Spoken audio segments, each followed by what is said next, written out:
Welcome back to the show. Finally this week we take you to Portugal for a report from the penultimate round of the RC44s.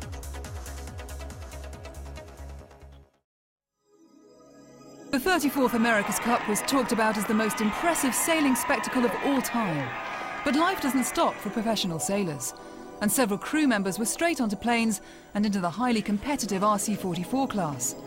Artemis Racing's team owner, Torben Tornqvist, is a regular in the class and has recruited his sailing director from the Cup as his new RC44 tactician for the penultimate regatta in Cascais, Portugal. I'm looking forward to leading Artemis into the next one. We've got a fantastic owner who's very supportive of us, of sailing, and has a real passion for winning. Ian as a leader, you know, he's a natural leader. It's just the way he is. I think he has that qualities, and that makes him unique. When we had the accident, he was the first one to say, we need to finish this for the team, for us, but also for the sport and for the America's Cup. And I think, you know, that meant a lot to us inside the team, but I think to everyone outside, potential team members and designers and other sailors, they look now at Artemis and realise with him at the helm, it's a fantastic team that really has a position that can dominate the sport for the next 10 years. Whatever shape and form the 35th America's Cup takes, Tornqvist knows that it's teamwork that will give him the best chance of taking the Cup back to Sweden. By the end of the day, America's Cup will be won by the fastest boat sailed by the best sailors. And that can only be done in combination. The sailors has to have an input on how to sail the boat. So I think that this interaction between design and sailorship will be extremely important when we go forward. Yeah, I think we're very well placed. You know, we've got a very good, strong core with Nathan and myself and a few others. And, we're putting quietly together a strong team that I just think is really, really well placed.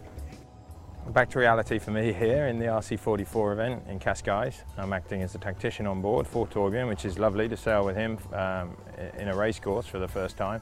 We've been doing Olympics or America's Cups for a long time, and this racing's a bit different. You're fighting for the scraps, it's very close. It's going to be something that I'm going to learn on the hoop, I think. The tactician's role is vital, as the tactician is responsible for exactly where the boat should be at all times in the race. It's a tough job, especially when you're brand new to a team. We're on board for the start of Ian Percy's first fleet race. Good here, good angle, hold that angle.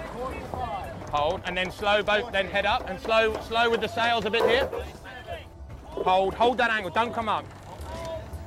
Getting a good start is just one of the tactician's responsibilities. Calling the shots and getting out of mid-fleet is sometimes even more important. Heel tack on us, we do one more out. At least we're not exposed then, you know what I mean? Staying away from collisions is also on the job list for Ian. Let's go! Thanks, mate! The first day didn't go to plan for Artemis, leaving them in the mid-table. Tour leading crew Team Aqua fared better, finishing on a 2-3-1 scoreline to take the overnight lead. This wasn't good news for close rivals Katusha, who need to beat Aqua. Yeah, in this event we need to have a great event, basically. We have a top 3, top 2 would be better, and then we can go into the last event pretty close to them and hopefully beat them. Despite the clash at the top of the table, 2 other teams battled hard at this event, with both Synergy and Peninsula Petroleum finding form. Synergy led from start to finish on the first race of day 2, with Peninsula Petroleum gliding past with pure upwind speed to sail to victory in the second race of the day. Yeah, we are very, very happy. I think that we did a big improvement during these days about our speed. The results are coming. We wanted to learn more and more tomorrow. Katusha won the last race of day 2, putting them between Peninsula and Synergy in the standings.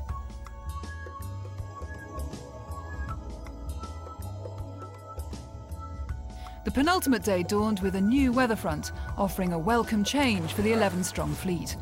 Champagne sailing conditions favoured local skipper Patrick de Barros and crew aboard Team Cascais Aleph, as they posted a consistent set of results before moving up to 5th overall.